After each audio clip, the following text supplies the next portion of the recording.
Hi friends, it's me Joy. Welcome to creative hive. അപ്പോൾ ഇന്നത്തെ video എന്ന് വെച്ചാൽ ഈ കാർ കണ്ടപ്പോൾ മനസ്സിലായി RCയുടെ വീഡിയോ ആണെന്ന് ചെയ്യാൻ പോകുന്നത്. അപ്പോൾ ഇന്നത്തെ വീഡിയോ എന്ന് വെച്ചാൽ ഈ കാറ് ഒരു റീസ്റ്റോർ ചെയ്തെടുത്തതാണ്. അപ്പോൾ നമുക്ക് നേരെ വീഡിയോയിലോട്ട് പോകാം. ബാക്കിയെല്ലാം ഡീറ്റെയിൽ ആയിട്ട് ഞാൻ പറഞ്ഞുതരാം. അപ്പോൾ നമുക്ക് ഈ കാർ അഴിച്ചിട്ട് ഇതിൻ്റെ എന്തൊക്കെയാണ് ചെയ്തത് എന്ന് നമുക്ക് ഫസ്റ്റ് നോക്കാം. അപ്പോൾ നമുക്ക് നേരെ വീഡിയോയിലോട്ട് പോകാം. അപ്പോൾ ഇതാണ് നമ്മുടെ കാറിൻ്റെ ഇൻസൈഡ് വരുന്നത്. അപ്പോൾ ഇവിടെ ഞാൻ ചെയ്തിരിക്കുന്നതെന്ന് വെച്ചാൽ അതിൻ്റെ ബാക്ക് മോട്ടർ കംപ്ലൈൻ്റ് ആയിരുന്നു. ഞാൻ ഇത് മാറ്റി പുതിയ മോട്ടർ വെച്ചു. പിന്നെ ഗിയറിനൊക്കെ ചെറിയ കംപ്ലൈൻ്റ് ആയിരുന്നു. ഇപ്പം കുഴപ്പമൊന്നുമില്ല, ഇപ്പം എല്ലാം ഓക്കെയാണ്. പിന്നെ ഇതിൻ്റെ ബാറ്ററി, ഈ ബോർഡിന് 3.7 വോൾട്ടിൻ്റെ 500 mAh ബാറ്ററിയാണ് വെച്ചിരുന്നത്. അപ്പോൾ ഒട്ടും പെർഫോമൻസ് ഇല്ല. പിന്നെ പെട്ടെന്ന് തന്നെ ചാർജ് ചെയ്യുന്ന പ്രശ്നങ്ങളൊക്കെ ഉള്ളതുകൊണ്ട് ഞാൻ ആ ബാറ്ററി മാറ്റിയിട്ട് ഞാൻ ഇതിൽ 3.7 വോൾട്ടിൻ്റെ തന്നെ 1200 mAh ബാറ്ററിയാണ് ഞാൻ ഇട്ടിരിക്കുന്നത്. പിന്നെ ഇത് എൻ്റെ വേറൊരു കാറിൻ്റെ ബോർഡാണ് വെച്ചിരിക്കുന്നത്. ഈ ബോഡിയിൽ തന്നെ ഇതിൻ്റെ മോട്ടറുകളിലേക്കുള്ള കണക്ഷൻ എല്ലാം ബോഡിയിൽ തന്നെ എഴുതിയിട്ടുണ്ട്. അപ്പോൾ അത് നോക്കി നമുക്ക് എളുപ്പത്തിൽ ഫിറ്റ് ചെയ്യാവുന്നേ ഉള്ളൂ. ഞാനത് എക്സ്ട്രാ ചെയ്തിരിക്കുന്നതെന്ന് വെച്ചാൽ ഇതിൽ ഫ്രണ്ടിൽ ഒരു ലൈറ്റ് ഞാൻ കൊടുത്തിട്ടുണ്ട് ഇതിൻ്റെ മുകളിലായിട്ട്. വേറെ ഇതിൻ്റെ അടിയിലാണ് ഇതിൻ്റെ ഓൺ ബട്ടൺ കാര്യങ്ങളൊക്കെ വരുന്നത്. ഇവിടെ ഞാൻ സോൾഡറിങ് ചെയ്യാൻ വെച്ച് ജസ്റ്റ് ഇതാക്കിയിട്ട് ഇതിൻ്റെ ഓൺ ബട്ടണും പിന്നെ ചാർജിങ് പോർട്ടും ഇവിടെ കൊടുത്തിട്ടുണ്ട്. അപ്പോൾ ഇത്രയാണ് ഈ കാറിൻ്റെ അകത്ത് ഞാൻ ചെയ്തിരിക്കുന്നത്. പിന്നെ ഇതിൻ്റെ ഫ്രണ്ട് ഗിയറും കംപ്ലൈൻ്റ് ആയിരുന്നു. അപ്പോൾ അത് ഞാൻ ശരിയാക്കി. ഇപ്പോൾ എല്ലാം ഓക്കെയാണ്. നമുക്കിനി ഇതിൻ്റെ ഇത് ഡ്രൈവ് ചെയ്ത് നോക്കാം, ഇതെങ്ങനെയാണ് ഇതിൻ്റെ പെർഫോമൻസൊക്കെ. അപ്പോൾ ഞാൻ ഇതിനു മുമ്പ് ഈ കാറിൻ്റെ ഒരു ഷോർട്ട് വീഡിയോ ആയിട്ടൊക്കെ ഇട്ടിട്ടുണ്ടായിരുന്നു, ഡ്രിഫ്റ്റ് ചെയ്യുന്ന വീഡിയോ ഒക്കെ. അപ്പോൾ നിങ്ങൾ കണ്ടിട്ടില്ലെങ്കിൽ ചാനലിൽ ഇട്ടിട്ടുണ്ട്, നിങ്ങൾ പോയി കണ്ടു നോക്കിയാൽ മതി. നമുക്കിനി ഇത് ഓട്ടിച്ച് നോക്കാം. ഫ്രണ്ട്സ്, നമ്മൾ ഡ്രൈവ് ചെയ്ത് നോക്കുന്നതിന് മുമ്പായിട്ട് ഇതിൻ്റെ ബാക്കിൽ നിന്ന് ചെറിയൊരു സൗണ്ട് കേൾക്കുന്നുണ്ട്.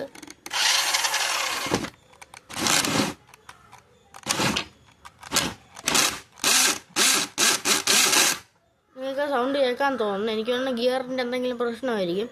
നമുക്കെന്തായാലും ഊരിയിട്ട് അതെന്താണ് പ്രോബ്ലം എന്ന് കൂടെ നോക്കി അത് സോൾവ് ചെയ്തതിന് ശേഷം നമുക്ക് ടെസ്റ്റ് ഡ്രൈവ് അടിച്ച് നോക്കാം. ഓക്കെ. അപ്പോൾ ഫ്രണ്ട്സ്, ഞാൻ അത് ഊരി നോക്കിയപ്പോൾ അതിൻ്റെ ഒരു ഗിയർ അത് മാറിക്കിടക്കുകയായിരുന്നു. അത് കറക്റ്റായിട്ട് ഇരിക്കുന്നില്ലായിരുന്നു. ഈ ഗിയറാണ് മാറിക്കിടന്നത്. ഇപ്പോൾ ഞാൻ കറക്റ്റ് വെച്ചു. ഇപ്പോൾ കുഴപ്പമൊന്നുമില്ല, ഇപ്പോൾ ഓക്കെയാണ്. ഇനി നമുക്ക് മോട്ടർ വെച്ച് ടെസ്റ്റ് ചെയ്ത് നോക്കാം ഇനി ആ സൗണ്ട് ഉണ്ടോയെന്ന്. മോട്ടറൊക്കെ വെച്ചു, ഒരു സ്ക്രൂവും കൂടെ ടൈറ്റ് ചെയ്യാനുണ്ട്. അപ്പോൾ ഞാൻ ജസ്റ്റ് ഒന്ന് ടെസ്റ്റ് ചെയ്ത് നോക്കിയാണ്. താഴെ വെച്ച് നമുക്ക് നോക്കാം.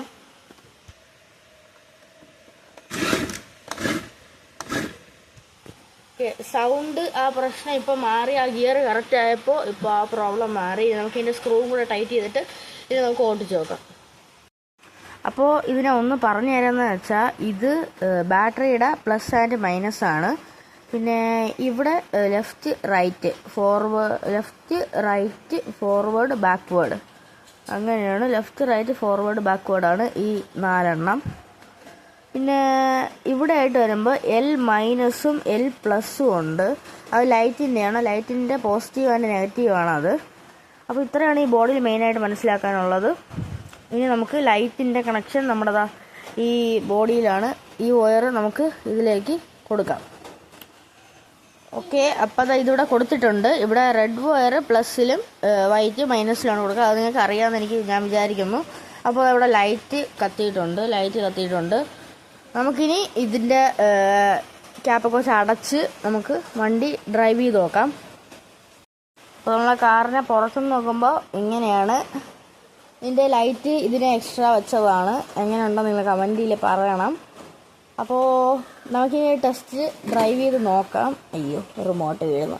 കുഴപ്പമില്ല. ഇത് ഒരു 1:16 സ്കെയിലിൽ വരുന്ന ഒരു RC കാറാണ്. ഇത് 1:16 സ്കെയിലാണ് വരുന്നത്. കാർ ഇഷ്ടപ്പെട്ടെങ്കിൽ നിങ്ങൾ കമൻറ്റ് ചെയ്യണം ഉറപ്പായിട്ടും. നമുക്കിനി ഇത് ഡ്രൈവ് ചെയ്ത് നോക്കാം.